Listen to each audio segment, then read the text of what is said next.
وزیر اعلیٰ خیبر پختونخوا اور منظور پشتین دونوں ایک ساتھ میڈیا سے مخاطب ہیں. 1-to-1 ملاقات ہوئی, کیا گفتگو ہوئی؟ جرگے کے حوالے سے بات ہو رہی تھی. پرامن طریقے سے انشاءاللہ پختونوں کا جو جرگہ ہے وہ اپنے ہی مقام پر اپنے وقت کے مطابق وہاں پر منعقد ہوگی. اس سے پہلے بھی پختونوں نے جتنے جرگے کیے ہیں پرامن طریقے سے کیے ہیں اپنی اسی روایات پر. آج بھی پختون جرگہ قائم ہے اور جو شہادتیں ہوئے ہیں, جو واقعات ہو گئے, ان پر تعزیت ہو گئی اور تقریباً پوری پختون قوم اپنے جرگے کے شہداء پر خفا ہے. اس کے حوالے سے بھی بات ہو گئی اور یہاں پر پختون بیلٹ میں امن اور پختون وطن کے حقوق کے لیے پرامن طریقے سے جتنے بھی جرگے ہیں یا جدوجہد ہے ان کو سراہنے پر بات ہو گئی کہ اس کے حوالے سے کبھی بھی ایسا مسئلہ نہیں ہوگا کہ ان میں رکاوٹ ہوگی. تو یہی ہے کہ جرگہ اپنے ہی مقام پر اپنی وقت پرامن طریقے سے منعقد کی جائے گی. شرائط کیا ہے اس حوالے سے؟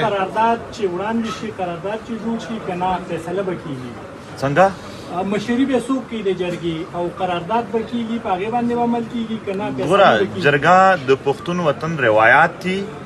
د جرګې آنر څوک هم نه وي. موږ تاسو ټول پښتانه سره ولاړ یو. جرګه منتظم لري خو آنر نه لري. جرګه کې آنر ټول پښتون کام وي چې څومره هم د دوی مشران وي ټول د هغې مالک وي. نو چې کله ټول پښتانه را ورسیږي د هغو د خپلو روایاتو مطابق مشاورت وشي. هغه مشاورت پس په دوی خپل مطالبات او دیگی حل څنګه ویني په هغه باندې التا خبره وکړي. سی ایم صاحب, یہ جو نقصانات ہوئے ابھی منظور پشتین کے سامنے, آپ اس بارے میں کیا کہیں گے؟ اس کو سزائیں ملے گی؟ میں یہ کہتا ہوں کہ جو وفاقی حکومت نے صوبے کے اندر مداخلت کر کے صوبے کی روایات کو, جرگہ جو کہ ہماری پہچان ہے ہماری پشتونوں کی, اس کے اوپر جو ایک حملہ کیا قابل مذمت ہے. اور الحمدللہ یہ ہماری کامیابی ہے کہ قربانی تو دینی پڑتی ہے. پاکستان بھی بنا تھا تو قربانی دی تھی اور پھر قبائل نے تو پورے پاکستان کے لیے امن کے لیے بہت قربانی دی ہے. ابھی بھی شہیدوں کے ذریعے قربانی دی گئی ہے لیکن اس قربانی کا انشاءاللہ ثمر بھی آئے گا, اس کا انشاءاللہ پھل بھی ملے گا. اس طرح ہمارے ابو اجداد نے دی, آج ہمیں ایک آزاد ملک ملا, اس طرح ہم دیں گے ہمارے بچوں کو جو ہے ایک بہتر امن ملے گا, بہتر پاکستان ملے گا. تو اس میں انشاءاللہ آج اس کی قربانیوں کا یہ پھل ہے کہ ہمارا وہ جرگہ وہیں پر ہی اسی جگہ پر انشاءاللہ ہو رہا ہے. کامیاب جرگہ ہوگا انشاءاللہ. تمام جو مسائل ہیں مطالبات ہیں ان پہ بیٹھ کر یہ لوگ مشاورت کریں گے اور اس کے بعد انشاءاللہ میرا یہ بھی وعدہ ہے کہ مشاورت کرنے کے بعد جو بھی قرارداد پاس ہوگی میں بحیثیت وزیر اعلیٰ انشاءاللہ اس کو ہر اس فورم کے اوپر کنٹیسٹ کروں گا, مقدمہ لڑوں گا, سفیر بن کر کے یہ مسائل ہمارے مسائل ہیں اور ان کا حل ہمارا حق ہے انشاءاللہ. اور بحیثیت علی امین بھی انشاءاللہ میں وعدہ کرتا ہوں کہ میں انشاءاللہ یہ مسائل حل کرنے کی 1-to-1 ملاقات ہوئی, کوئی شرائط رکھی گئی ہے مذاکرات میں کہ یہ مطلب شرائط وہاں پہ ہوتی ہیں بھائی جہاں پہ دل میں کوئی اور بات ہو. ہم کھلی کتابیں ہیں, کھلی بات کرنے والے. مجھے بھی آپ جانتے ہیں اور منظور پشتین کو سب جانتے ہیں. کھلی باتیں جو سارے پیڑ میں کرنے والے لوگ ہوتے ہیں ان میں کوئی شرائط یا ایسی معاملات والی بات نہیں ہوتی.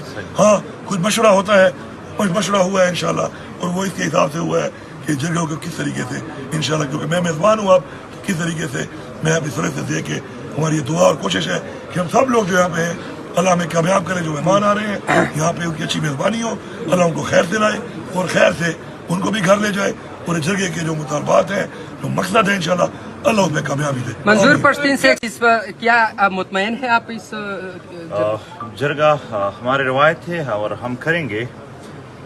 اپنے نوجوان شہیدوں پر مجھے افسوس ہے مگر ایک بات, ایک پیغام اس وطن کو برباد کرنے یا اس وطن کے بدخواہوں کے لیے ہے کہ اس وطن کا ہر شہید جو گزشتہ دہائیوں سے ہو رہے, چاہے وہ صحافی ہے, چاہے وہ طالب علم ہے, چاہے وہ سیاسی پارٹیوں کے نوجوان یا قائدین ہے, چاہے یہاں پر وکیل ہے, ڈاکٹر ہے, مدرسے یا اسکول کالج کے طالب علم ہے, چاہے عام عوام ہے, جتنے شہداء ہے کل کے شہداء تک ایک کا خون بھی پختون کام کسی کے لیے نہیں بخشے گا اور سب کا حساب کتاب انشاءاللہ ہوگا. لیکن یہ حقیقت ہے کہ اس کے لیے ایک جرگہ ہونا ضروری ہے کہ جرگے میں لوگ اپنا پیغام لے آ سکے, جرگے میں اپنے حساب کتاب, جرگے میں اپنے غم اپنے درد کی بات کر سکے, اس کے حوالے سے وہ اکٹھے ہو کر ایک مشاورت کر سکے, اور اس کے لیے مشاورت انشاءاللہ جرگے کے ذریعے ہو جائے گی. بہت شکریہ آپ سب. Thank you. P T M کو کالا دم قرار دیا گیا ہے, اس کے حوالے سے کیا کہیں گے آپ؟ پی ٹی ایم کو کالا دم قرار دیا گیا ہے وفاقی حکومت کی طرف سے. جرگہ ہو رہا ہے, جب ہو رہا ہے تو کلا دم انہوں نے کہا تھا کہ جو بھی ان کے ساتھ ملے گا ان کے شناخت کارڈ اور پاسپورٹ بلاک کریں گے تو بلاک کر دے. یہاں پر اور میرا اپنا بٹوا لے گئے ہیں, صرف میرے بٹوے کو بھی ڈال لینا اپنی لسٹ میں. میرا بٹوا بھی لے گئے, شادی کارڈ اس میں تھا, شادی کارڈ یہی تو میں بات کر رہا تھا کہ ہم تو مظلوم کا ڈیٹا اکٹھا کر کے اس کو پیش کر رہے ہیں, تو جتنا ظلم آپ لوگ کے ساتھ ہوا ہے وہ بھی پیش کریں گے. اور یہی کہ وہ اس پر اگر شناختی کارڈ اور پاسپورٹ بند کرنا چاہے تو دل سے اگر یہ سارے صافی اور جو نہیں حاضر وہ ان سے پوچھ لے, وہ بھی ہمارے ساتھ کھڑے ہیں, پورے پختون بیلٹ اپنے جرگے کے ساتھ کھڑے ہیں. اور بین کی بات ہے, انتہائی ظلم ہے ایک پرامن تحریک کو دہشت گردوں کا تحریک کہنا. وہ لوگ جسوں نے پوری عمر یہاں پر دہشت گردوں کی معاونت کی ہے, ٹریننگ دی ہے, ان کو یعنی اماجگاہیں دیے ہیں, وہ سب کھلے عام پھر رہے ہیں. یہاں پر احسان اللہ احسان جیسے لوگوں کو بھی بنگلے دیے گئے, مگر وہ پی ٹی ایم جس نے ہمیشہ امن کی بات کی ان کو دہشت گردوں کی لسٹ میں ڈالنا یہ ظلم تھا, یہ جبر تھا اور انتہائی ظلم تھا. یہ صرف ہم نہیں, آپ نے دیکھا ہوگا کہ پورے پختون بیلٹ نے اس کی سخت مخالفت کی, سارے سیاسی پارٹیوں نے, کہ یہ غلط ہے. وہ ظلم کر رہے ہیں, وہ جبر کر رہے ہیں, لیکن ایک بات ہے, ہمارے سینے بہت چوڑے ہیں. ہم نے شہیدوں کو یہ ظلم جبر کو بڑے ہی کھلے دل سے برداشت کیا.